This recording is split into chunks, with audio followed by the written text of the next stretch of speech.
लेकिन भारतीय जनता पार्टी के मूर्ख लोग, भारतीय जनता पार्टी के पागल लोग, जिनका इलाज होना चाहिए आगरा के पागल खाने में, हम आपसे यह जरूर पूछना चाहते हैं कि आखिर वो कौन सी मीडिया एडवाइजरीज हैं जो हिंदुस्तान के चैनल पर, हिंदुस्तान के चैनलों पर पाकिस्तान के दो दो कौड़ी के लोगों को बैठा करके यहां पर कराया जाता है। अंजना जी, मैं दोस्तों, आपने देखा ही होगा कि मोदी अंजना हमेशा की तरह आज भी बीजेपी का खुला पक्ष लेती नजर आई। मंच पर बहस गर्म थी, मुद्दा गंभीर। कांग्रेस नेता के बयान पर गोदी अंजना और बीजेपी प्रवक्ता सुरेंद्र राजपूत ने सेना के मनोबल को लेकर सवाल उठा दिए। कहने लगे कि कांग्रेस सेना का मनोबल गिरा रही है। लेकिन आज सीन पलट गया, क्योंकि सुरेंद्र राजपूत ने न सिर्फ कांग्रेस का पक्ष मजबूती से रखा, बल्कि मोदी अंजना और बीजेपी प्रवक्ता दोनों को ऐसा जवाब दिया कि एक पल को स्टूडियो में सन्नाटा छा गया। तो आइए देखते हैं वो धमाकेदार वीडियो जिसमें बहस की शक्ल बदल दी गई। पिक्चर चालू करो बे। आपकी पार्टी ने एक एडवाइजरी जारी किया था।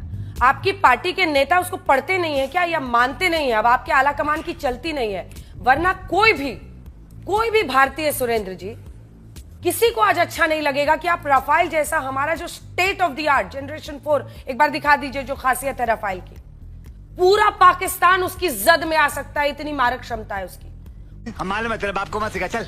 उसका वो पहले एक नमूना लेते हैं हाथ में, फिर नींबू मिर्ची गाड़ते हैं। मतलब मती मारी गई है क्या कि ऐसे वक्त पर हम, मतलब जैसे ही पाकिस्तानी मंत्री सब हैं जो अल बल कुछ भी कहते हैं, वैसा काम हमारे देश के लोग करेंगे?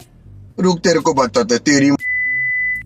अंजना जी, बात तो आपने सही कही कि अल्ल बल्ल जिस तरीके से गौरव भाटिया अभी बोल रहे थे, लग रहा था कि पाकिस्तान का मंत्री बोल रहा है। ये तो बात अपने आप में सच है, और हमने तो आपसे पहले भी कहा कि हमारा जो CWC का बयान है वो आधिकारिक बयान है। एक बात, बहुत ज्यादा मैं समय नहीं लेने वाला अपनी बात को सफाई देने में। राफेल को खिलौना किसने कहा? राफेल को खिलौना भारतीय जनता पार्टी वाले कह रहे हैं। शर्म नहीं आती इन लोगों को राफेल को खिलौना कहते हुए?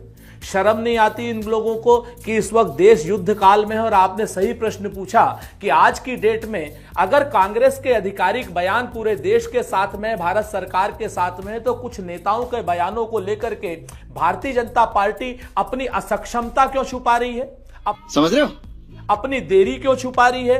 क्या भारतीय जनता पार्टी से इस बात को पूछना गुनाह है कि भाई हमारे 28 लोग जो मरे हैं, जिसमें 2 विदेशी सैलानी भी थे, इन सारे लोगों की मौत के लिए क्या हम जल्दबाजी नहीं करेंगे? जनता पूछेगी नहीं आपसे सवाल कि कब कर रहे हैं, कब हमारे फाइटर जेट काम आएंगे, कब हमारी जो सेना काम आएगी? अगर हम ये सवाल पूछते हैं तो इससे सेना के मनोबल पर कैसे फर्क पड़ेगा? कोई बता सकता है? भारतीय जनता पार्टी के लोग के जो बयान है वो सेना के मनोबल पर फर्क डालते हैं। इनके रैना साहब जो क्या नाम एक वहां पर वो कर रहे हैं, अपना खेल रहे हैं बर्फ में, वो बयान क्या नाम, वो चीजें भारत के मनोबल पर फर्क डालती हैं। भारत के मनोबल पर विपक्षी नेताओं के बयान फर्क नहीं डालते, क्योंकि सेना हमारी उच्चीकृत है, सेना हमारी प्रोफेशनल है, सेना हमारी जांबाज है।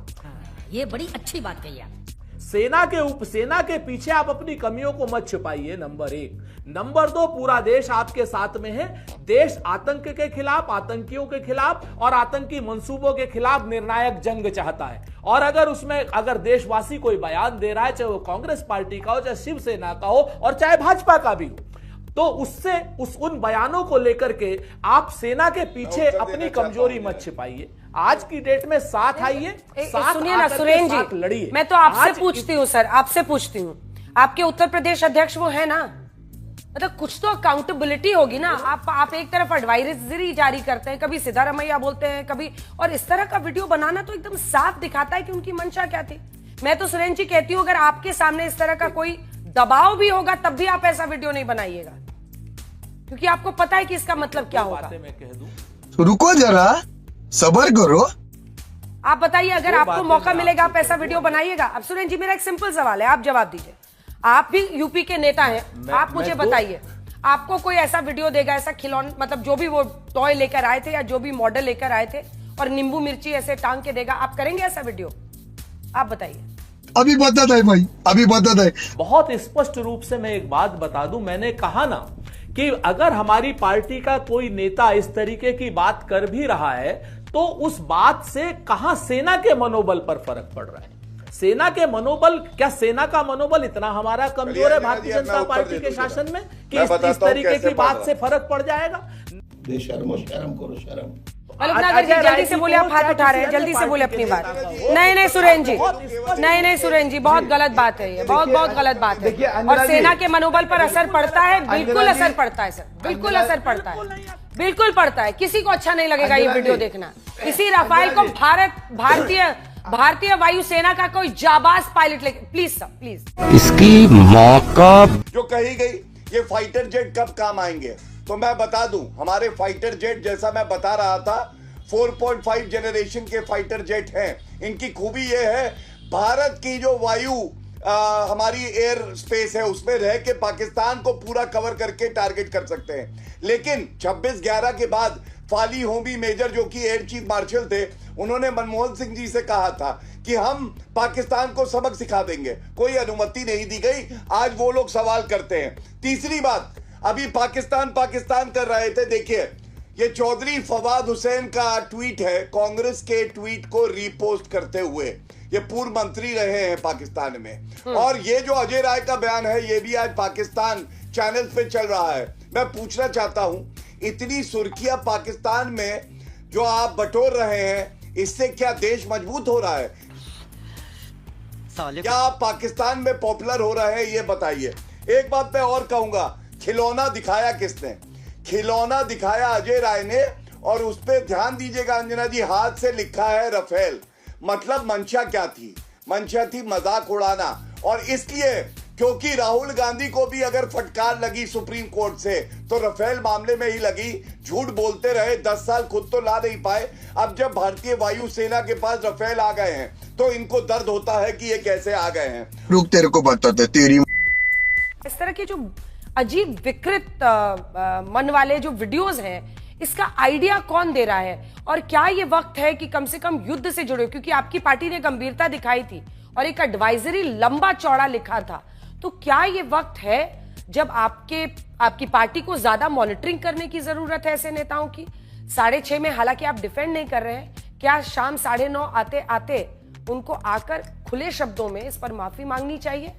अब तू गया बेटा, अब तू गया, देख तेरी औकात मैं दिखाता हूं तुझे, देख। हम आपसे ये जरूर पूछना चाहते हैं कि आखिर वो कौन सी मीडिया एडवाइजरीज हैं जो हिंदुस्तान के चैनल पर, हिंदुस्तान के चैनलों पर पाकिस्तान के 2-2 कौड़ी के लोगों को बैठा करके यहां पर कराया जाता है। अंजना जी, मैं आपके चैनल की बात नहीं कर रहा हूं, मैं पहले बता दूं।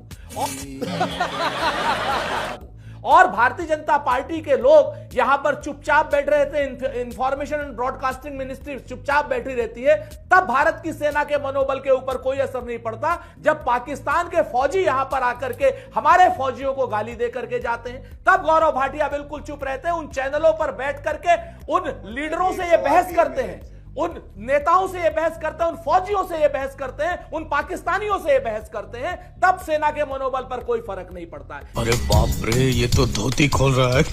फर्क पड़ता है तब जाकर के जब इनको कांग्रेस से लड़ना होता है। मैं हाथ जोड़ करके कह रहा हूं अंजना जी आपके चैनल पर कि आज देश को पाकिस्तान से लड़ना है, देश को आतंक से लड़ना है, आतंकवादियों से लड़ना है। और गौरव भाटिया जी जैसे लोग और निशलकांत दुबे जैसे लोग भारतीय जनता पार्टी के प्रवक्ताओं को पाकिस्तान के रिटायर्ड फौजियों से हिंदुस्तान के चैनलों पर लड़ने से फुर्सत नहीं है।